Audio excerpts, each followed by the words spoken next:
ചോദ്യങ്ങളോട് പ്രതികരിക്കും. ഇവിടെ ഡയസിലേക്ക് പോയാൽ ഞാൻ വീണ്ടും ഒരു സ്പീച്ച് മോഡിൽ ആയിപ്പോവാനിടയുള്ളത് കൊണ്ട് എനിക്ക് തോന്നുന്നത് കൂടുതൽ നല്ലത് ഇവിടെ ഇന്ന് വളരെ വളരെ ഹ്രസ്വമായ രീതിയിൽ ഈ ചോദ്യങ്ങളോട് പ്രതികരിക്കുകയാണ്. ചോദ്യങ്ങളുടെ ഉത്തരങ്ങളൊന്നും എൻ്റെ കയ്യിലില്ല, ഒരു കാലത്തും ഉണ്ടായിട്ടില്ല, അതുകൊണ്ടാണ് ഞാൻ എഴുതിക്കൊണ്ടിരിക്കുന്നത്. പക്ഷേ ചില പ്രതികരണങ്ങളാണ് ചോദ്യങ്ങളോടുള്ളത്. ഇവിടെ തന്ന ക്രമത്തിലല്ല ഞാൻ വച്ചിട്ടുള്ളത്, ക്ഷമിക്കുക.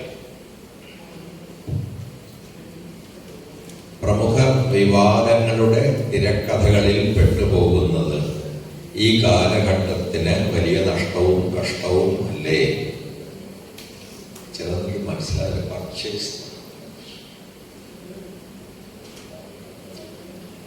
പർച്ചേഴ്സ് ഭരണകാലത്ത് എന്നാണ്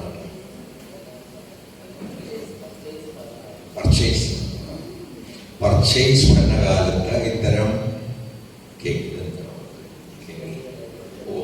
കെണികളെ തിരിച്ചറിയുവാൻ സാംസ്കാരിക പ്രവർത്തകർക്ക് സാധിക്കേണ്ടതല്ലേ? രണ്ട് ചോദ്യങ്ങളുണ്ട്.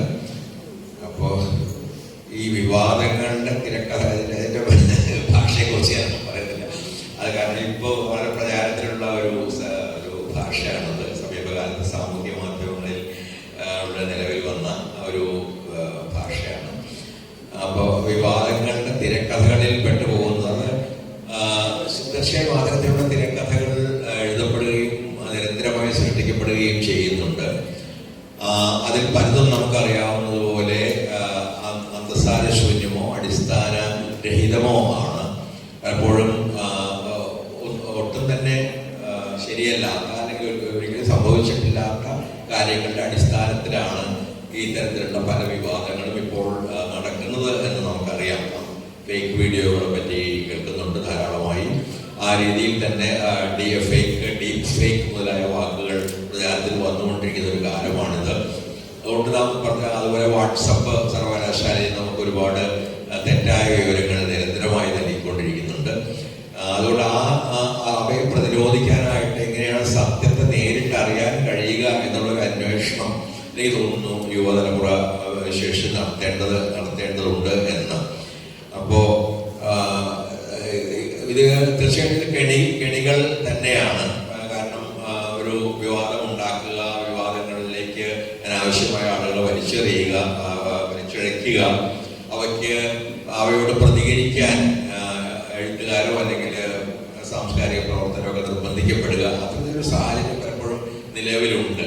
ഇതിൽ പലപ്പോഴും ചെയ്യാൻ കഴിയുന്ന ഒരു കാര്യം, രണ്ട് കാര്യങ്ങളുണ്ട്. ഒന്ന് മറുപടി പറയുക എന്നത്, മറ്റൊന്ന് മൗനം പാലിക്കുക എന്നത്. പലപ്പോഴും എന്നെപ്പോലുള്ള ആളുകൾ പലപ്പോഴും മൗനം പാലിക്കുകയാണ് ചെയ്യുന്നത് മറുപടി പറയുന്നതിനേക്കാളേറെ.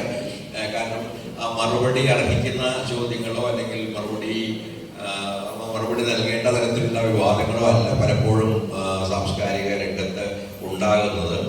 അപ്പോൾ ആ കെണികളെ തീർച്ചയായും തിരിച്ചറിയുന്നുണ്ട്. വിവാദങ്ങളിൽ നിന്ന് ഒഴിഞ്ഞു നിൽക്കുക പൂർണ്ണമായിട്ട് സാധ്യമല്ലെങ്കിലും ആ തരത്തിലുള്ള പല വിവാദങ്ങളുടെയും ഒരു അർത്ഥശൂന്യതയോ അടിസ്ഥാന രാഹിത്യമോ എനിക്ക് തോന്നുന്നു സാംസ്കാരിക പ്രവർത്തകർ തിരിച്ചറിയുന്നുണ്ട് എന്നാണ് എൻ്റെ ഒരു പൊതുവായിട്ടുള്ള അഭിപ്രായം.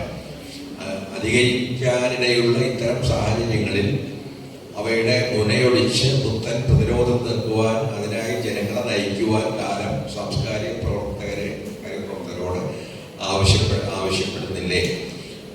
തീർച്ചയായിട്ടും സാംസ്കാരിക പ്രവർത്തനം ഒരു സ്വച്ഛന്തമായ അതിൻ്റെതായ ഒരു പ്രത്യേക മണ്ഡലത്തിൽ നടക്കുന്ന പ്രവർത്തനമാണ്. അതുകൊണ്ട് ഏത് തരത്തിലുള്ള സാംസ്കാരിക അപചയങ്ങളാണ് ഓരോ കാലവും നേരിടുന്നത് എന്ന് തിരിച്ചറിയുകയും ആ സാംസ്കാരിക അപചയത്തെ തനിക്ക് വശകമായ എല്ലാ മാധ്യമങ്ങളിലൂടെയും നേരിടാൻ ശ്രമിക്കുക എന്നുള്ള സാംസ്കാരിക പ്രവർത്തകരുടെ ഒരു പ്രധാനപ്പെട്ട കർത്തവ്യമാണ് എന്ന് തോന്നുന്നു. അതിൻ്റെ രീതികൾ എഴുത്താകാം, പ്രഭാഷണമാകാം, സർഗാത്മകമായ രചനകളാകാം. പല രീതികളിലാണ് എല്ലാ കാലത്തും സാംസ്കാരിക പ്രവർത്തകർ സംസ്കാരത്തിൽ ഇടപെട്ടു പോന്നിട്ടുള്ളത്. എനിക്ക് യാതൊരു സംശയവുമില്ല ഇന്ന് നിലനിൽക്കുന്ന പോലുള്ള സാഹചര്യത്തിൽ സാംസ്കാരിക പ്രവർത്തനം വളരെ പ്രധാനമാണ്. കാരണം സാംസ്കാരിക പ്രവർത്തനം പലപ്പോഴും രാഷ്ട്രീയ പ്രവർത്തനത്തിന്റെ രൂപത്തിൽ മുന്നോട്ട് വരികയും രാഷ്ട്രീയ പ്രവർത്തനം സാംസ്കാരിക പ്രവർത്തനമായി അവതരിക്കുകയും ചെയ്യുന്ന ഒരു കാലത്ത് സാംസ്കാരിക പ്രവർത്തനത്തിന് വളരെ കൃത്യമായ ലക്ഷ്യങ്ങളുണ്ട്. നമ്മുടേതുപോലൊരു സമൂഹത്തിൽ എങ്ങനെ ജനാധിപത്യത്തെ നിലനിർത്താം, എങ്ങനെ നമ്മുടെ ഒരു മതനിരപേക്ഷ സമൂഹമായി നമ്മൾ നിലനിർത്താം, എങ്ങനെ നമ്മുടെ ഭരണഘടനയെ സംരക്ഷിക്കാം, എങ്ങനെയാണ് നമുക്ക് ജാതി വ്യവസ്ഥയിൽ നിന്നും മതവിദ്വേഷത്തിൽ നിന്നും പുരുഷാധിപത്യത്തിൽ നിന്നും മുതലാളിത്തത്തിൻ്റെതായ പരിസ്ഥിതി ചൂഷണത്തിൽ നിന്നും നമുക്ക് നമ്മെ തന്നെയും നമ്മുടെ നാടിനെയും വിമോചിപ്പിക്കാൻ കഴിയുക എന്നുള്ള ആലോചനകളും അതിനുവേണ്ടിയുള്ള പ്രവർത്തനങ്ങളും വളരെ പ്രധാനമാണ്. അതിൽ സംസ്കാരത്തിനും സംസ്കാരിക പ്രവർത്തകർക്കും വളരെ വലിയൊരു പങ്കുണ്ട് എന്ന് തന്നെയാണ് ഞാൻ തീർച്ചയായിട്ടും കരുതുന്നത്. പ്രതിരോധത്തിൽ സംസ്കാരത്തിന് വലിയ പങ്കുണ്ട്. ഞാനത് എൻ്റെ സംസാരത്തിൽ സൂചിപ്പിക്കുകയുണ്ടായി. നാം ആത്യന്തികമായി പ്രതിരോധിക്കുന്ന ഹിംസയെയാണ്, ഹിംസയുടെ പല രൂപങ്ങളെയാണ്. ആ ഹിംസയുടെ പല രൂപങ്ങൾ ഇന്ന് പരിസ്ഥിതി ഹിംസയുണ്ട്, പുരുഷാധിപത്യം നടത്തുന്ന സ്ത്രീ ഹിംസയുണ്ട്, ജാതീയത നടത്തുന്ന ദളിതർക്കും ആദിവാസികൾക്കും എതിരായി നടത്തുന്ന തരത്തിലുള്ള ഹിംസയുണ്ട്, വർണ്ണ വെറികളുണ്ട്, വർണ്ണത്തിൻ്റെയും നിറത്തിൻ്റെയും പേരിൽ പോലും മനുഷ്യർ പലപ്പോഴും സർക്കാർമാരായ മനുഷ്യർ ആക്ഷേപിക്കപ്പെടുന്ന ഒരു കാലം കൂടിയാണിത്. അത്തരമൊരു കാലത്ത് അവയെ തിരിച്ചറിയുകയും അവയെ കഴിയാവുന്ന എല്ലാ മാധ്യമങ്ങളിലൂടെയും നേരിടുകയും ചെയ്യുക എന്നത് സാംസ്കാരിക പ്രവർത്തകരുടെ സംശയരഹിതമായ ഒരു കർത്തവ്യമാണ്. ഏതാണ്ട് അതുപോലുള്ളൊരു ചോദ്യമാണ് പ്രകാശൻ്റേത്. ആനുകാലിക സാമൂഹിക അരക്ഷിതാവസ്ഥയ്ക്കെതിരെ പ്രതിഷേധാത്മകമായ രചനകൾ ഉണ്ടാവുന്നില്ല എന്ന് തോന്നിയിട്ടുണ്ട്. മുൻകാലങ്ങളിൽ നിന്ന് ഇത്തരം രചനകളിൽ മാറി നിൽക്കുന്നുണ്ടോ കവികൾ? അത് നാം എങ്ങനെ കാണുന്നു? അതിൽ 2-3 ചോദ്യങ്ങൾ അവസരം അടങ്ങിയിട്ടുണ്ടോ. ഒന്ന്, ഈ പ്രതിരോധ രചനകൾ എന്ന് പറഞ്ഞാൽ അത് വാസ്തവത്തിൽ വളരെ ലൗഡായിട്ടുള്ള, വളരെ ഉറക്കെയുള്ള ഒരു പ്രതിഷേധങ്ങളാകണോ, അത് സൂക്ഷ്മമായ രീതിയിൽ ഓരോ കലയിലും ആ കലയുടെ ഒരു രീതികൾ പുലർത്തിക്കൊണ്ട് തന്നെയുള്ള പ്രതികരണങ്ങളാണോ കലാകാരന്മാരിൽ നിന്ന് ഉണ്ടാകേണ്ടത് എന്ന ഒരു ചോദ്യം കൂടി അതോട് കൂട്ടിച്ചേർക്കേണ്ടതുണ്ട് എന്ന് തോന്നുന്നു. തീർച്ചയായും നാം അനുഭവിക്കുന്ന ഒരു ഭീഷണമായ, ഞാൻ സൂചിപ്പിച്ചതുപോലെ സാമൂഹിക കാലാവസ്ഥ ഇന്നുണ്ട്. അപ്പൊ അതിനെതിരായിട്ടുള്ള പ്രതികരണങ്ങൾ ഉണ്ടാവുന്നില്ല എന്ന് ഞാൻ പറയുകയില്ല. പക്ഷെ എനിക്കും ഈ കാര്യത്തിൽ യോജിപ്പാണുള്ളത്. ഉണ്ടാകേണ്ട രീതിയിൽ ഉണ്ടാകുന്നില്ല. നമ്മുടെ ക്യാമ്പസുകളെ കുറിച്ച് ഞാനൊരു ക്യാമ്പസിലിരുന്ന് സംസാരിക്കുന്നത് പോലും എനിക്ക് തോന്നിയിട്ടുള്ളത്, ഒരുപക്ഷെ ഞാൻ പഴയ ആളായതുകൊണ്ടാകാം, ഒരു കാലത്തുണ്ടായിരുന്ന രീതിയിലുള്ള ജാഗ്രത, ഉണർച്ച നമ്മുടെ ക്യാമ്പസുകൾക്ക് പോലും ഒരു വലിയ അതിർത്തിയോളം നഷ്ടപ്പെട്ടിട്ടുണ്ട് എന്ന് പറയാൻ നിവൃത്തിയില്ല. ഒരു കാലത്ത് ലോകത്ത് എവിടെയെങ്കിലും ഒരു വലിയ അനീതി നടന്നിട്ടുണ്ടെങ്കിൽ അതിനെതിരെ പ്രതിഷേധിക്കുന്ന, സമരം ചെയ്യുന്ന, അതിനെതിരെ ശബ്ദമുയർത്തുന്ന, ആവേശത്തോടെ അവയ്ക്കെതിരെ പ്രതിഷേധിക്കുന്ന ക്യാമ്പസ് സമൂഹങ്ങൾ നമുക്കുണ്ടായിരുന്നു. ആ ക്യാമ്പസുകൾ നിർജീവമാവുകയാണോ, നിശബ്ദമാവുകയാണോ? ആണെങ്കിൽ അതിനെന്തൊക്കെയാണ് കാരണങ്ങൾ എന്നുള്ള ആ ചോദ്യം നാം സ്വയം തന്നെ ചോദിക്കേണ്ടതാണ് എന്നെനിക്ക് തോന്നുന്നു. കാരണം എനിക്ക് ഓർമ്മയുണ്ട്, ഞങ്ങളൊക്കെ വിദ്യാർത്ഥികളായിരുന്ന കാലത്ത് ഒരു സംഭവം നടന്നത് ചിലിയിലോ ക്യൂബയിലോ അല്ലെങ്കിൽ ആഫ്രിക്കയിലോ എവിടെയെങ്കിലും ഒക്കെ ആയിരിക്കാം. പക്ഷെ അപ്പോൾ പോലും അത്തരം സംഭവങ്ങളോട് പ്രതികരിക്കുന്ന തരത്തിലുള്ള സമരങ്ങളും പ്രതിഷേധത്തിന്റെ ശബ്ദങ്ങളും പ്രഭാഷണങ്ങളും എല്ലാം തന്നെ ക്യാമ്പസുകളിൽ ഉണ്ടായിരുന്നു. അപ്പോൾ ക്യാമ്പസുകളിൽ ഒരുപക്ഷെ വിദ്യാഭ്യാസ സമ്പ്രദായത്തിന്റെ രീതി കൊണ്ടാകാം, അല്ലെങ്കിൽ പുതിയ സെമസ്റ്റർ സമ്പ്രദായം പോലുള്ള സമ്പ്രദായങ്ങൾ വന്നതുകൊണ്ടാകാം, പരീക്ഷ മാത്രം ലക്ഷ്യമാക്കുന്നത് കൊണ്ടാകാം, അഥവാ വിദ്യാർത്ഥികളിൽ കരിയറിസം വളരെ മുമ്പത്തേക്കാൾ വളരെയധികം വർദ്ധിച്ചിട്ടുള്ളത് കൊണ്ടാകാം, ആ തരത്തിലുള്ള റിസ്ക് എടുത്തുകൊണ്ടുള്ള രാഷ്ട്രീയ പ്രതിഷേധങ്ങൾക്കോ പ്രയോഗങ്ങൾക്കോ വിദ്യാർത്ഥി സമൂഹവും അധ്യാപക സമൂഹവും തയ്യാറാകാതിരിക്കുന്നത്. അതുകൊണ്ട് റിസ്ക് എടുക്കണം എന്നാണ് എനിക്ക് പറയാനുള്ളത്. അതെനിക്ക് പറയാനേ കഴിയുള്ളൂ. റിസ്ക് എടുക്കുന്ന ആളുകൾക്ക് ഗ്യാരണ്ടി നൽകാൻ കഴിയുകയില്ല. പക്ഷെ അങ്ങനത്തെ റിസ്ക് എടുത്ത ആളുകളായിരുന്നു എന്റെ തലമുറയിൽ ഞങ്ങളൊക്കെ ആരാധിച്ചിരുന്ന ആളുകൾ. ഞങ്ങളെല്ലാവരും തന്നെ കഴിയുന്ന പോലെ ആദ്യത്തെ പലതരത്തിലുള്ള റിസ്കുകൾ എടുത്തിട്ടുള്ള ആളുകളാണ്. വേണ്ടി അറസ്റ്റ് ചെയ്യപ്പെട്ടിട്ടുണ്ട്, ജയിലിൽ പോയിട്ടുണ്ട്, ഇതൊക്കെ ചെയ്തിട്ടുള്ള ആളുകളാണ് ഞങ്ങൾ പലരും. അതുകൊണ്ട് ആ തരത്തിലുള്ള ഒരു റിസ്ക് നമ്മൾ എടുക്കാൻ തയ്യാറാവണം. കാരണം സത്യം നിലനിൽക്കണമെങ്കിൽ, നീതി നിലനിൽക്കണമെങ്കിൽ, ലോകത്തിന്റെ ജനാധിപത്യം നിലനിൽക്കണമെങ്കിൽ, ആത്യന്തികമായ മൂല്യങ്ങൾ നിലനിൽക്കണമെങ്കിൽ ആ തരത്തിൽ ഉള്ള പ്രതിഷേധത്തിന്റെ ശബ്ദങ്ങൾ ക്യാമ്പസുകളിൽ നിന്ന് വരണം. ക്യാമ്പസുകൾ സജീവമാകണം. അവ ലോകത്തെ നിരീക്ഷിക്കുകയും ലോകത്തെ പഠിക്കുകയും വേണം. പുസ്തകങ്ങൾ വായിക്കണം. പുസ്തകങ്ങൾ വായിക്കുന്നത് പോലെ തന്നെ ശ്രദ്ധയോടെ ലോകത്തെ വായിക്കണം. ആ വായനയിൽ നിന്ന് പഠിക്കുന്ന പാഠങ്ങൾ ഉൾക്കൊള്ളുകയും പ്രതിഷേധിക്കേണ്ട കാര്യങ്ങളോട്, അനീതികളിൽ ആ തരത്തിലുള്ള അനീതികളോടും മർദ്ദനങ്ങളോടും ചൂഷണങ്ങളോടും പ്രതിരോധിക്കാനുള്ള പ്രയത്നങ്ങളിൽ വിദ്യാർത്ഥി സമൂഹം സമൂഹം പ്രത്യേകിച്ചും, കാരണം എല്ലാവരും ഏർപ്പെടേണ്ടതാണ്. പക്ഷെ വിദ്യാർത്ഥി യുവ സമൂഹത്തിന് ഇക്കാര്യത്തിൽ പ്രത്യേക ചുമതലയുണ്ട്. കാരണം നാളെ നിർമ്മിക്കാൻ പോകുന്ന യുവ സമൂഹമാണ്. അതുകൊണ്ട് കൂടുതൽ സജീവമായ ക്യാമ്പസുകൾ, കേരളത്തിൽ ഒരു കാലത്ത് ഉണ്ടായിരുന്ന പോലുള്ള സജീവമായ ക്യാമ്പസുകൾ ഇനിയും ഉണ്ടാകേണ്ടതുണ്ട്. അല്ലെങ്കിൽ ആ സജീവതയെ, തേജസ്സിനെ നാം ക്യാമ്പസുകളിലേക്ക് പുനരാനയിക്കേണ്ടതുണ്ട്. ഈ ചോദ്യങ്ങൾ മിക്കവാറും തുടർച്ചയായ ചോദ്യങ്ങൾ തന്നെയാണ്. നിർഭയമായി പറയേണ്ട കവികൾ ചില ഘട്ടങ്ങളിൽ മൗനം പാലിക്കുന്നത് എന്തുകൊണ്ടാണ്? കവികൾ മൗനം പാലിക്കുന്നത് രണ്ട് കാര്യങ്ങൾ കൊണ്ടാണ്. ഒന്ന്, ഒരു വിഷയം അഗാധമായി തന്നെ സ്പർശിക്കുമ്പോഴും ആ വിഷയം എങ്ങനെയാണ് അവതരിപ്പിക്കാൻ കഴിയുക, കവിതയായി അവതരിപ്പിക്കാൻ കഴിയുക എന്നുള്ള സംഘർഷം കൊണ്ട് കവികൾ മൗനം പാലിക്കാം.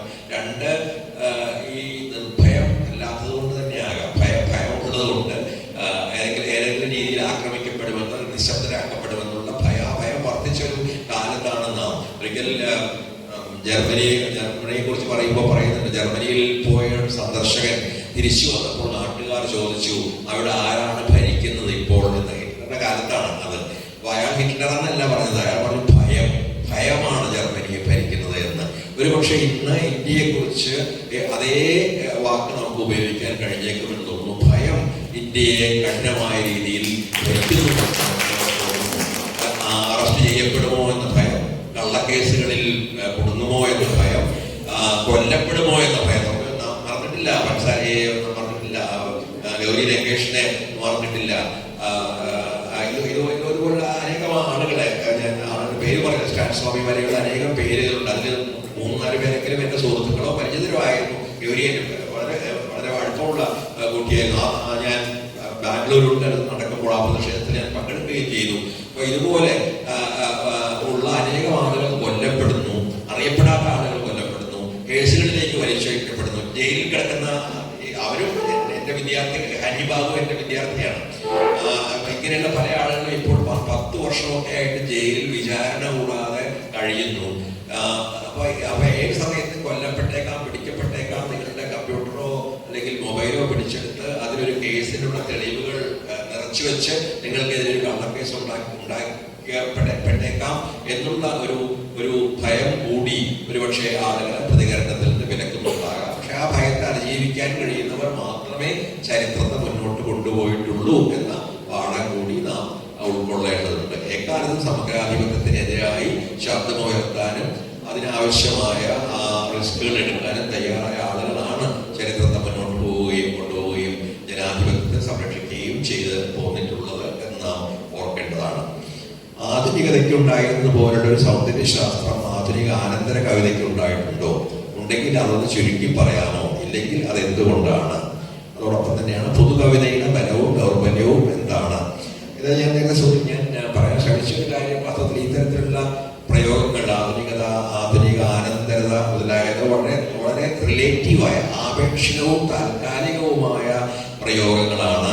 അതുകൊണ്ട് ആധുനികതയ്ക്ക് സൗന്ദര്യശാസ്ത്രം രചിക്കാനുള്ള ശ്രമങ്ങൾ പടിഞ്ഞാറും ധാരാളമായിട്ട് നടന്നിട്ടുണ്ട്. ഫാർലീവ്സിന്റെയും ടി.എസ്. എലിയറ്റിന്റെയും ഒക്കെ കാലം മുതൽ തന്നെ എങ്ങനെയാണ് ഒരു പുതിയ കാലത്തോട് പ്രതികരിക്കുന്ന ഒരു പുതിയ ഭാഷ, പുതിയ കാവ്യഭാഷ, പുതിയ നോവലിന്റെയും കഥയുടെയും ഭാഷ സൃഷ്ടിക്കാൻ കഴിയുക എന്ന രീതിയിലുള്ള അന്വേഷണങ്ങൾ ധാരാളമായിട്ട് ഉണ്ടായിട്ടുണ്ട്.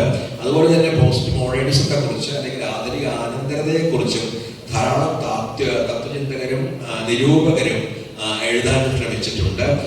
പല ആളുകളെയും, ചില ആളുകൾ ആധുനികരാണോ ആധുനിക ആനന്തരരാണോ മുതലായിട്ടുള്ള സംശയങ്ങൾ. ഇപ്പൊ സാമുവൽ ബെക്കറ്റിനെ പോലുള്ള ഒരാളെ ഇന്ന് ഒരു പോസ്റ്റ് ആധുനിക ആനന്തര എഴുത്തുകാരനായിട്ടാണ് പലരും അവതരിപ്പിക്കുന്നത്. അല്ലെങ്കിൽ സൽമാൻ റഷ്ദിയെ പല ആളുകൾ ഒരു ആധുനിക ആനന്തര എഴുത്തുകാരനായി അവതരിപ്പിക്കുന്നുണ്ട്. അപ്പൊ ആധുനികത എന്ന് മുൻപ് അറിയപ്പെട്ട പല സാഹിത്യത്തിന്റെ പല ലക്ഷണങ്ങളും അല്ലെങ്കിൽ പല സമ്പ്രദായങ്ങളും ഇന്ന് ആധുനിക ആനന്തരമായി അറിയപ്പെടുന്നുണ്ട്. ഈ ആധുനിക ആനന്തരയും ആധുനികതയും തമ്മിലുള്ള അതിർത്തികൾ വളരെയധികം കൃത്യമായ രീതിയിൽ നിർവചിക്കപ്പെട്ടിട്ടില്ല എന്ന് എനിക്ക് തോന്നുന്നു. അതേസമയം ആ പഴയ തരത്തിലുള്ള ആധുനികതയെ ചോദ്യം ചെയ്യുകയും അവിടെ നിന്ന് പല രീതികളിൽ, പല ദിശകളിൽ മുന്നോട്ട് പോകാൻ ശ്രമിക്കുകയും ചെയ്ത എഴുത്തുകാരെയാണ് നമ്മൾ പൊതുവെ ആധുനിക ആനന്തരർ എന്ന് പറയുന്നത്. ചില ആളുകൾ നമ്മൾ പറയാറുണ്ട് 70കളിലൊക്കെ മലയാള കവിതയിലൊക്കെ ഉണ്ടായ വിച്ഛേദത്തെ കുറിച്ചൊക്കെ. അത് രാഷ്ട്രീയമായ രീതിയിൽ ആധുനികതയെ രാഷ്ട്രീയവൽക്കരിച്ചു എന്ന് ഞാൻ ആ കാലത്തെ കുറിച്ച് എഴുതിയിട്ടുണ്ട്. ആധുനിക കവിത രാഷ്ട്രീയ കവിതയായി മാറുന്നു. എന്റെ കവിതയോ ആറ്റൂരിന്റെ കവിതയോ അങ്ങനെയുള്ള പല കവികളുടെയും കവിതകൾ വരുമ്പോൾ ആ കവിതയിലെ രാഷ്ട്രീയ അംശം ശക്തിപ്പെടുകയും അതിനാവശ്യമായ രീതിയിൽ ആ കാലം നിലനിന്നിരുന്ന കാവ്യഭാഷ പുതുക്കപ്പെടുകയും ചെയ്യുന്നത് നാം കാണുന്നു. അപ്പൊ അങ്ങനെ രാഷ്ട്രീയ ദിശയിലോ സൗന്ദര്യാത്മകമായ ഭാഷാപരമായ ദിശയിലോ പഴയ കാലത്തെ ആധുനികതയിൽ നിന്ന് മുന്നോട്ട് പോകാൻ ശ്രമിക്കുന്ന ഒരു സാഹിത്യ സമ്പ്രദായത്തെ അല്ലെങ്കിൽ സാഹിത്യ സമ്പ്രദായങ്ങളെ ആണ് പൊതുവെ നാം ആധുനികാനന്തരത എന്ന് വിളിക്കുന്നത്. ഒറ്റ പുസ്തകത്തിൽ നിന്ന് ലഭിക്കാവുന്ന തരത്തിൽ അല്ലെങ്കിലും പല രീതികളിൽ ഒരുപാട് വിമർശന സിദ്ധാന്തങ്ങളും തത്വശാസ്ത്ര വിചാരങ്ങളും ആ മേഖലയിൽ ഉയർന്നു വന്നിട്ടുണ്ട്. നിങ്ങൾ വായിക്കുന്നത് ആരൊക്കെയാണെന്ന് ഇപ്പോൾ അകമ്പനെ പോലുള്ള ചിന്തകര്, സിസക്കിനെ പോലുള്ള ചിന്തകരൊക്കെ ഈ ആധുനികതയ്ക്ക് ശേഷം ഉണ്ടായ വികാസങ്ങളെ കുറിച്ച് ആലോചിച്ചിട്ടുള്ള ആളുകളാണ്. അല്ലെങ്കിൽ ദലേസിനെ പോലെയുള്ളയോ അല്ലെങ്കിൽ നെഗരിയെ പോലെയുള്ള ഒരുപാട് ഇടതുപക്ഷ ചിന്തകരും ആധുനികതയിൽ നിന്നും വ്യത്യസ്തമായ ഒരു കാലത്തെക്കുറിച്ചും ആ കാലത്തിന്റെ സവിശേഷതകളെ കുറിച്ചും വളരെ ആഴത്തിൽ ആലോചിച്ചിട്ടുണ്ട്. മട്ടിയുടെ കുറിച്ചും മറ്റുള്ള ഒരുപാട് പുതിയ തരത്തിലുള്ള രാഷ്ട്രീയ വിചാരങ്ങൾ പോലും മാർക്സിസത്തിന്റെ ഉള്ളിൽ നിന്നുകൊണ്ട് തന്നെ പുതിയ രീതിയിലുള്ള രാഷ്ട്രീയ വിചാരങ്ങൾ പോലും ലോകത്ത് പലയിടത്തും പ്രത്യക്ഷപ്പെട്ടിട്ടുണ്ട്. പുതിയ കവിതയുടെ ബലവും നിർവല്യവും അതൊരു വളരെ സാമാന്യമായ ഒരു ചോദ്യമാണ്. ഒരു കവിത എടുക്കുകയാണെങ്കിൽ ഒരു പക്ഷേ അത് പറയാൻ കഴിഞ്ഞേക്കും ആ കവിതയുടെ ബലം എന്താണ് അല്ലെങ്കിൽ നിർവല്യം എന്താണ് എന്ന്. അപ്പൊ അത് ഞാൻ സാമാന്യവൽക്കരിക്കുകയില്ല. ഞാൻ കവിതകൾ ഒരുപാട് വായിക്കുന്ന ആളാണ്. ഏറ്റവും പുതിയ ആളുകളുടെ വരെ കവിതകൾ പലപ്പോഴും സാമൂഹ്യ മാധ്യമങ്ങളിലും ആനുകാലികങ്ങൾ പ്രത്യക്ഷപ്പെടുന്ന കവിതകൾ വായിക്കുന്ന ആളാണ്. അപ്പോൾ ഒരു ഭാഗത്ത് അതിന് നിശ്ചയമായ ഒരു മുന്നോട്ട് പോക്കുണ്ട്. അത് ഞാൻ നേരത്തെ പറഞ്ഞ പോലെ പുതിയ ഭാഷകൾ ഉപയോഗിക്കപ്പെടുന്നു എന്നതാണ്.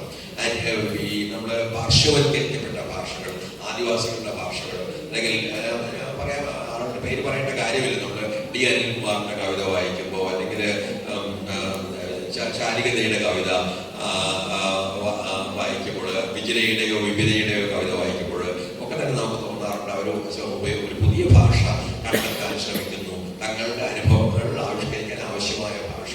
അല്ലെങ്കിൽ ട്രാൻസ്ജെൻഡർ വിജയരാജവന്തിയുടെയോ ഉൾപ്പെടെയൊക്കെയുള്ള അവരുടെ കവിതകൾ വായിക്കുമ്പോഴും ഒരു ട്രാൻസ്ജെൻഡർ ലാംഗ്വേജ്, കാരണം നമ്മുടെ ഭാഷ വളരെ ജെൻഡേർഡാണ്, വളരെയധികം ലിംഗബന്ധമുള്ള ഭാഷകളാണ്. അപ്പൊ അത് എങ്ങനെയാണ് ഒരു ട്രാൻസ്ജെൻഡർ അനുഭവം കവിതയിലൂടെ ആവിഷ്കരിക്കുക എന്നൊരു വലിയ വെല്ലുവിളിയാണ്. ഞാൻ വിജയയുടെ ഒരുപാട് കവിതകൾ ഇംഗ്ലീഷിൽ പരിഭാഷപ്പെടുത്തിയിട്ടുണ്ട്. ഒരു പുസ്തകം തന്നെ ഇറങ്ങിയിട്ടുണ്ട് ഇംഗ്ലീഷിൽ.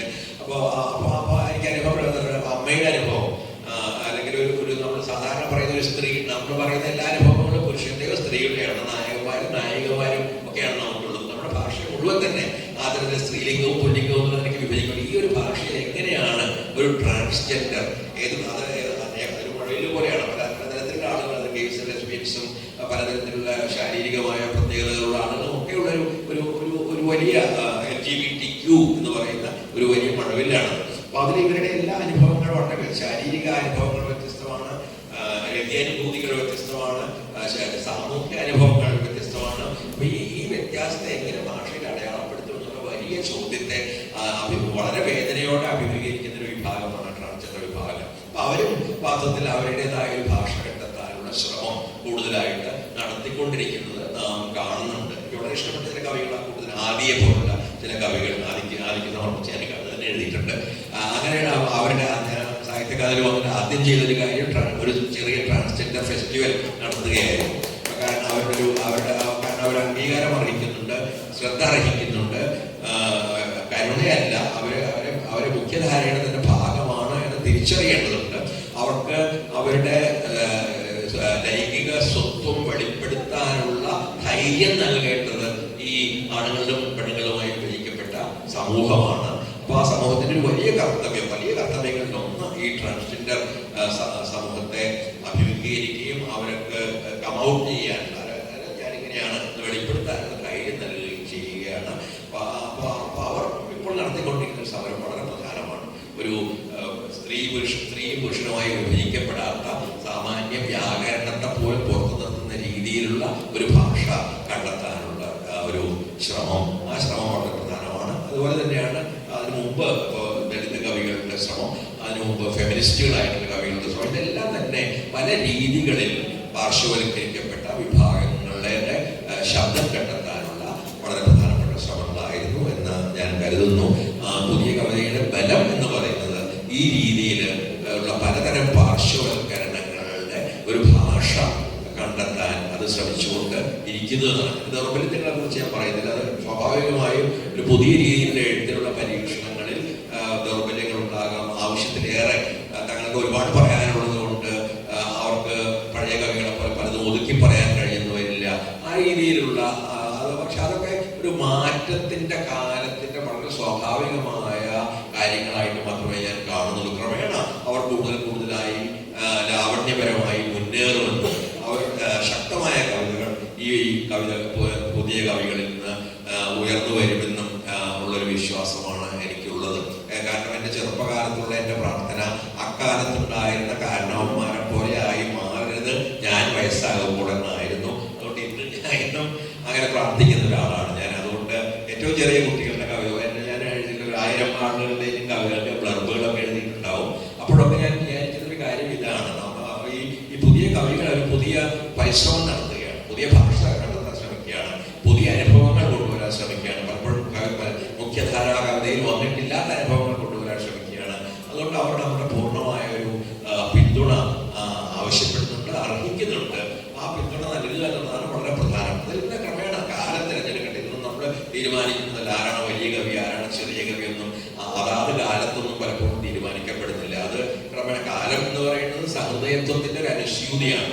അതായത് വരുന്ന തലമുറകളായിരിക്കും ഒരുപക്ഷെ ഇന്ന് വളരെ ചെറുതായി കാണപ്പെടുന്ന കവികൾ വളരെ വലുതായി കാണുന്നത്, അല്ലെങ്കിൽ ഇന്ന് വലുതായി കാണപ്പെടുന്ന കവികൾ വളരെ ചെറിയ കവികളായിരുന്നു എന്ന് തിരിച്ചറിയുന്നത് ഒക്കെ പിന്നീടായിരിക്കും. കാരണം അവരോട് സംസാരിക്കാനുള്ള ശേഷിയില്ലെങ്കിൽ ആ കവിതകൾ പിന്നെ ഒരുപക്ഷെ നിലനിന്നില്ല എന്ന് വരാം. അതുകൊണ്ട് ഞാൻ ഈ വർത്തമാന കവിതയെ സംബന്ധിച്ച് ജഡ്ജ്മെന്റലായ വിധി നിർണായകമായ രീതിയിലുള്ള ഒരു സംഭാഷണത്തിന് ഒട്ടും തന്നെ ഒരുക്കമല്ല. അവരെ തികഞ്ഞ അനുഭവങ്ങളോടുകൂടി ഞാൻ കാണാൻ ശ്രമിക്കുന്നു. അവരുടെ കവിതയിൽ എന്തെങ്കിലും പുതിയതുണ്ടോ, പുതിയൊരു സ്വരം ഉയർന്നു വരുന്നുണ്ടോ എന്ന് എന്നെ അന്വേഷിക്കുന്നു. അവരിൽ പലരിലും അത് ഉള്ളതായി ഞാൻ കാണുകയും ചെയ്യുന്നു. അതിൽ ഞാൻ ആഹ്ലാദിക്കുന്നു. അതുമായി അതിന് തുടർച്ചയാണ് മലയാള കവിത അഭിമുഖീകരിക്കുന്ന സമയം. ഭാഷാപരമോ വിഷയപരമോ ആയ പ്രതിസന്ധികൾ ഒന്ന് വിശദീകരിക്കാമോ? ഭാഷാപരമായ പ്രതിസന്ധിയെ കുറിച്ചാണ് ഒരെണ്ണത്തിൽ ഞാൻ വിശദീകരിച്ചത്.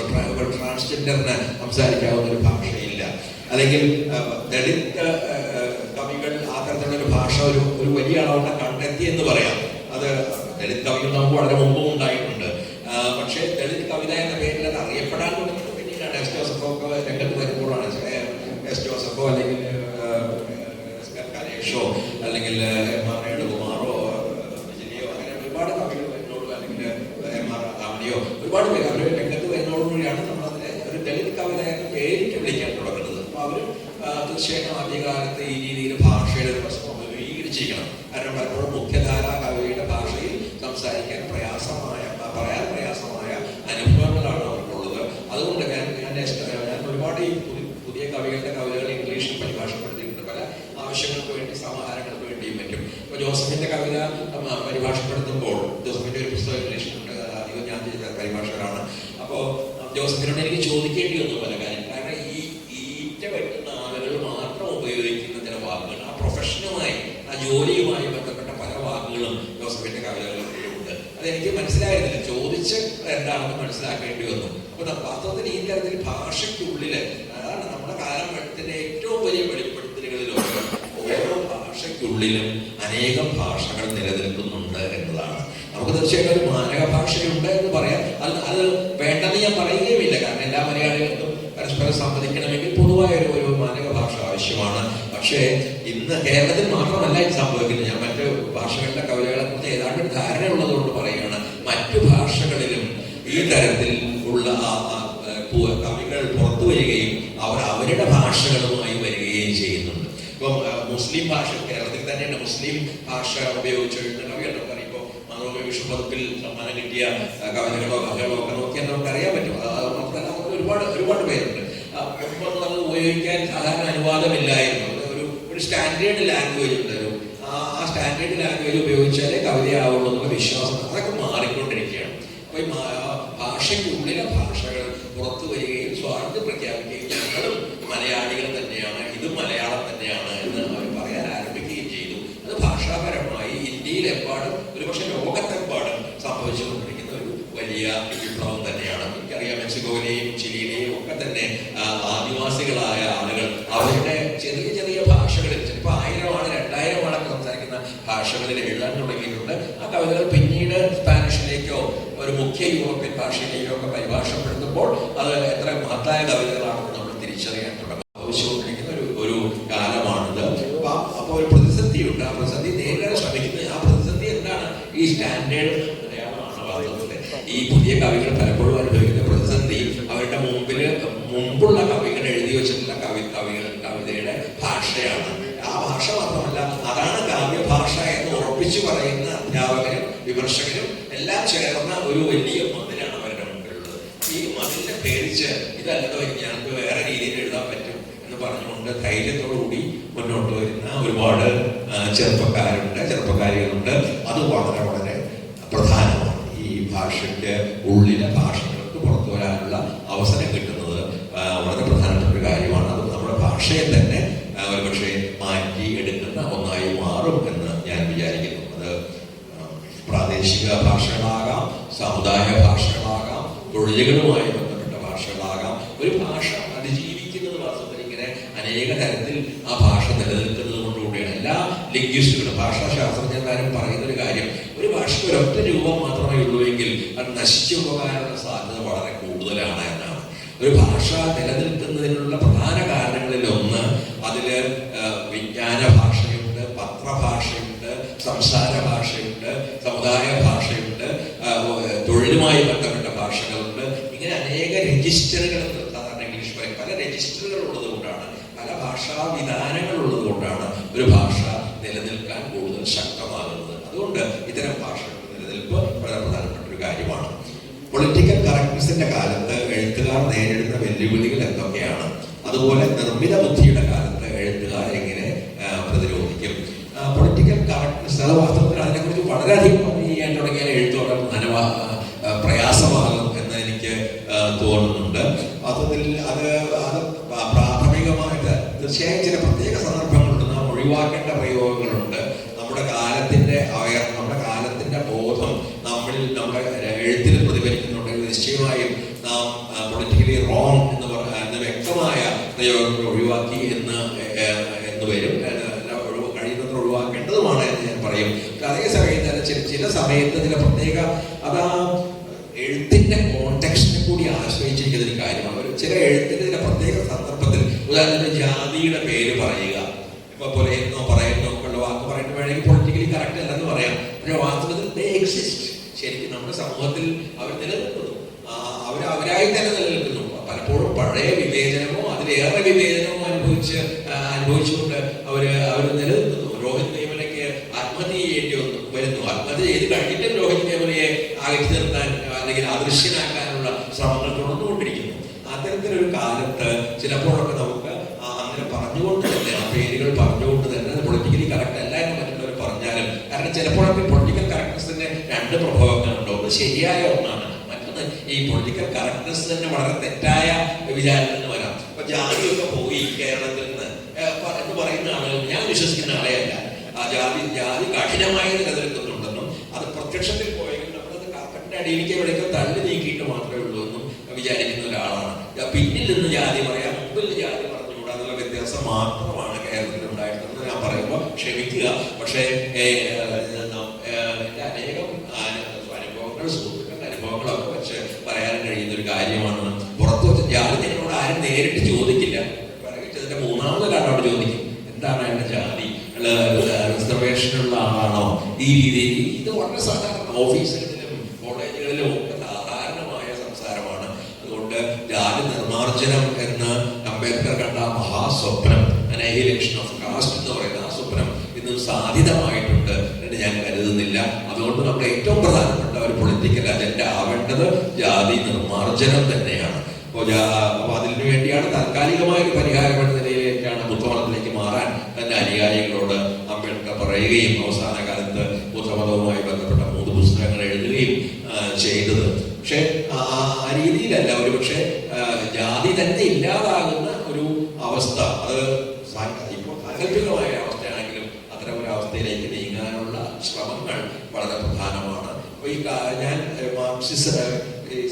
പ്രാക്ടീസ്ഡ് മാർക്സിസത്തെ, നിലനിൽക്കുന്ന മാർക്സിസത്തെ കുറിച്ച് വിമർശനാത്മകമായി ചിന്തിക്കുമ്പോൾ എൻ്റെ മനസ്സിൽ വരാറുള്ള പ്രധാനപ്പെട്ട ഒരു കാര്യം ജാതി എന്ന പരികല്പനയെ അത് വേണ്ടത്ര കണക്കിലെടുത്തില്ല എന്നതാണ്. പലപ്പോഴും ക്ലാസ് റിഡക്ഷനിസം എന്നൊക്കെ പറയും. വർഗത്തെക്കുറിച്ച് പറയുക, ജാതിയെക്കുറിച്ച് പറയാതിരിക്കുകയും ചെയ്യും. പക്ഷേ ഇന്ത്യയിൽ വർഗം പോലും നിലനിൽക്കുന്നത് പലപ്പോഴും ജാതിയുടെ രൂപത്തിലോ ജാതിയുമായി ബന്ധപ്പെട്ട രൂപത്തിലോ ആണ്. അതുകൊണ്ട് അംബേദ്കർക്ക് അയ്യങ്കാളിക്കും ഒരേപോലെ വലിയ പ്രസക്തിയുണ്ട്. ആ പ്രസക്തി മാർക്സിസ്റ്റുകാരും കൃത്യമായി തന്നെ തിരിച്ചറിയേണ്ടതുണ്ട്. അങ്ങനെ ഒരു ഇന്ത്യൻ മാർക്സിസം വികസിപ്പിക്കേണ്ടതുണ്ട്. അതൊക്കെ വളരെ ദീർഘമായി താത്വികമായി പറയേണ്ട കാര്യങ്ങളാണ്. ഞാൻ സൂചിപ്പിച്ചു പോകുന്നു.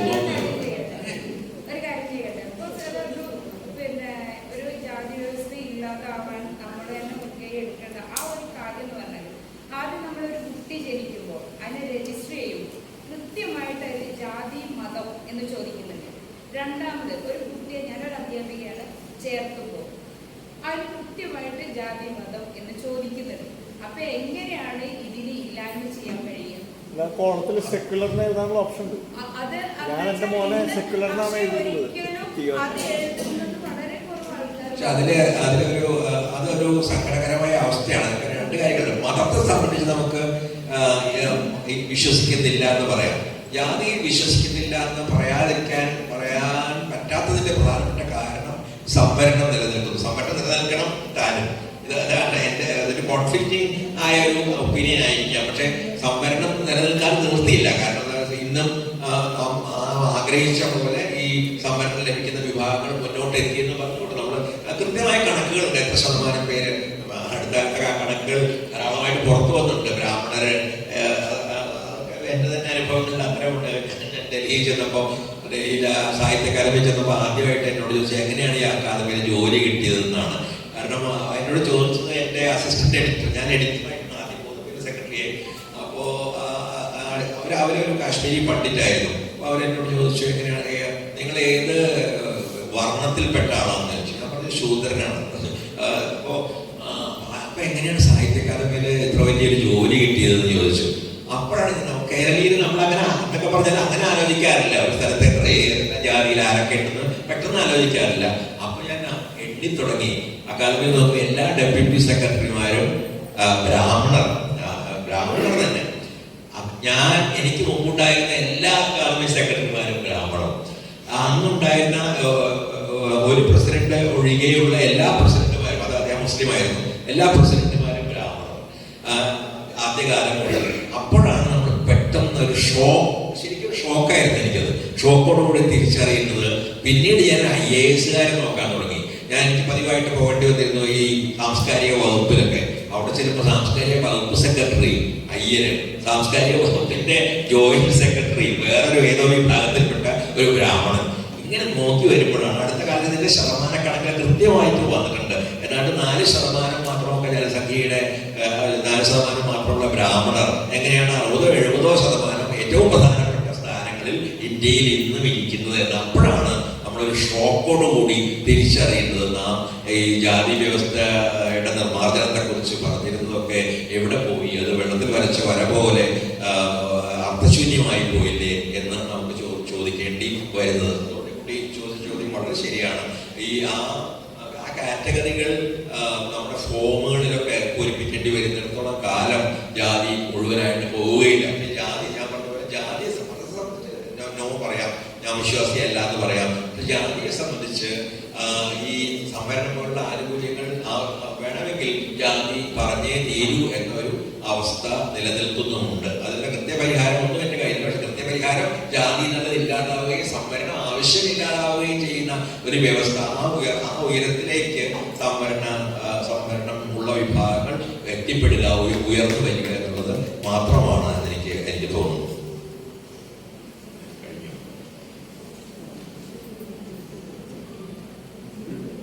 പാരതന്ത്ര്യം മാനികൾക്ക് പ്രതിയേക്കാൾ ഭയാനകം. ഇന്ന് നമ്മൾ അനുഭവിക്കുന്ന പരോക്ഷമായ പാരതന്ത്ര്യത്തെ, പ്രതികരണ പാരതന്ത്ര്യത്തെ ഒരു കവി എന്ന നിലയിൽ എങ്ങനെ നോക്കി കാണുന്നു? ഇത് ഒരു തരത്തിൽ പറഞ്ഞാൽ കവികളോട് താക്കൾക്ക് കൊടുക്കേണ്ട നിർദ്ദേശം ഒന്നും തന്നെയില്ല. കവികളോട് നിർദ്ദേശിക്കുക, കവിത എഴുതാന്ന് മാത്രമാണ്. തീർച്ചയായിട്ടും സ്വാതന്ത്ര്യത്തിന് വേണ്ടി എഴുതുകയും പാരതന്ത്ര്യത്തെ ഭയപ്പെടുകയും പാരതന്ത്ര്യത്തെ എതിർക്കുകയും ചെയ്യേണ്ട സന്ദർഭത്തിലൂടെയാണ് നാം കടന്നു പോകുന്നത്. ഞാൻ മാത്രമല്ല, മാത്രമല്ല അനേകം കവികൾ ആ രീതിയിൽ സ്വന്തം രീതികളിൽ പാരതന്ത്ര്യത്തിന്റെ ഈ അവസ്ഥയെ നേരിടാനുള്ള ശ്രമങ്ങൾ കവിതയിലൂടെയും കവിതയ്ക്ക് പുറത്തും ഒക്കെ നടത്തുന്നുണ്ട് എന്ന് വിചാരിക്കുന്ന ഒരാളാണ് ഞാൻ. കവികളിൽ പക്ഷേ കവിത എഴുതുക മാത്രം ചെയ്താൽ പോരാ എന്നൊക്കെ തോന്നുന്ന സന്ദർഭങ്ങളാണ്. ചിലപ്പോൾ യാത്ര ചെയ്യേണ്ടി വരും, പൊതുവായി സംസാരിക്കുകയും ചെയ്യും. ഇതെല്ലാം ചെയ്ത ഒരാളെന്ന നിലയ്ക്ക് കൂടിയാണ് ഞാൻ കർഷക സമരത്തെ അഭിസംബോധന ചെയ്തു, CAA വിരുദ്ധ സമരത്തെ അഭിസംബോധന ചെയ്തു ഷഹീദ്. ഇതൊന്നും ഏത് സമയത്ത് അറസ്റ്റ് ചെയ്യപ്പെടാത്തപ്പോൾ സ്വാഭാവികമായിട്ടും സംഭവിക്കാമായിരുന്നു. എങ്ങനെ എനിക്ക് ഞാൻ അറസ്റ്റ് ചെയ്യപ്പെട്ടിരിക്കുന്നത് ശരിയാണ്. പക്ഷെ അതെല്ലാം ഒരു കവി എന്ന നിലയ്ക്ക് മാത്രമല്ല, ഒരു പൗരൻ എന്നുള്ള നിലയ്ക്ക് എന്റെ പ്രാഥമികമായ ബാധ്യതയായിട്ടാണ് ഞാൻ കണ്ടത്. അത് അത്യാവശ്യം ഹിന്ദിയൊക്കെ അറിയാവുന്നത് അവിടെയൊക്കെ പോയി സംസാരിക്കാൻ കഴിഞ്ഞു. അപ്പോൾ അടിയന്തരാവസ്ഥ കാലത്ത് നാവുമരം പോലുള്ള കവിതകൾ, നിഷ്പക്ഷത പോലുള്ള കവിതകളുടെ സമീപകാലത്ത് 2014 തൊട്ടുള്ള എൻ്റെ അനേകം കവിതകൾ, അതിന് തൊട്ട് മുമ്പ് എഴുതിയ മഹാഭാരതം എന്നുള്ള കവിതകൾ ഉൾപ്പെടെ അനേകം കവിതകൾ അവയൊന്നും ഇവിടെ വായിക്കുകയോ അവതരിപ്പിക്കുകയോ ചെയ്തിരുന്നത് ശരിയാണ്. പക്ഷെ അതിലുള്ള അനേകം കവിതകളിലൂടെ അത് വന്നിട്ടുണ്ട്. ഏറ്റവും അവസാനം ഗാന്ധി എണ്ണീറ്റ് വന്ന് ഗോഡ്സെയോട് സംസാരിക്കുന്ന ഒരു കവിതയാണ് എൻ്റെ അവസാനം വന്ന കവിതകളിൽ ഒന്ന്. അപ്പോൾ ആ രീതിയിലെ കവിതയിലൂടെയും കവിതയ്ക്ക് പുറത്ത് നമുക്ക് പ്രതികരിക്കാൻ ശ്രമിക്കുന്ന അനേകം ആളുകളിൽ ഒരാളാണ് ഞാൻ. ആ ശ്രമം കവികൾ ഉപേക്ഷിക്കാറായിട്ടില്ല ഇപ്പോഴും, നിർഭാഗ്യവശാൽ. അതുകൊണ്ട് കവികളെന്ന നിലയ്ക്കും പൗരനെന്ന നിലയ്ക്കും നമ്മുടെ പ്രതിഷേധം നമുക്ക് കഴിയുന്ന എല്ലാ രീതികളിലും രേഖപ്പെടുത്തിക്കൊണ്ടേയിരിക്കണം എന്നാണ് എനിക്ക് പറയാനുള്ളത്. എനിക്ക് തോന്നുന്നു ഇതൊക്കെയാണ് ഈ ചോദ്യങ്ങളോടുള്ള ഞാൻ പറഞ്ഞ പോലെ ഒരു പ്രതികരണങ്ങൾ, ഉത്തരങ്ങളല്ല. എൻ്റെ ഇതൊക്കെ പലപ്പോഴായി എനിക്കും ആലോചിക്കേണ്ടി വന്നിട്ടുള്ള കാര്യങ്ങളൊക്കെ തന്നെയാണ്. ഈ ചോദ്യങ്ങൾ ചോദിച്ച നിങ്ങൾക്ക് വളരെയധികം നന്ദി. ഒരുപാട് മേഖലകളിലൂടെ സഞ്ചരിച്ചാണ് ഉദ്ഘാടന പ്രസംഗം പൂർത്തിയാക്കിയത്. ഈ പ്രസംഗത്തിന് വേറൊരു ചരിത്രപരമായ പ്രാധാന്യം എന്ന് വെച്ച് കഴിഞ്ഞാൽ, ഒരു 3 ദിവസത്തെ ക്യാമ്പിൽ 2ാം ദിവസം അവസാനത്തിൽ ക്യാമ്പ് ഉദ്ഘാടനം നടക്കുന്ന ചരിത്രത്തിൽ അതുണ്ടായില്ല. അപ്പം അങ്ങനെ ഒരു പ്രത്യേകത കൂടി ഈ ക്യാമ്പിനുണ്ട്. മാഷ സൗകര്യത്തിനാണ് ഈ സെഷൻ നമ്മൾ മാറ്റിവെച്ചത്. അപ്പോൾ നമ്മൾ ഇനി 4 മണിക്ക് ചായ കുടിക്ക് മുമ്പ് ഒരു ഗംഭീരമായ കാര്യം ചെയ്യാറുള്ളത്, ഇപ്പോൾ വന്ന എല്ലാ ഗസ്റ്റുകളും ക്യാമ്പംഗങ്ങളും കൂടി ചേർന്ന്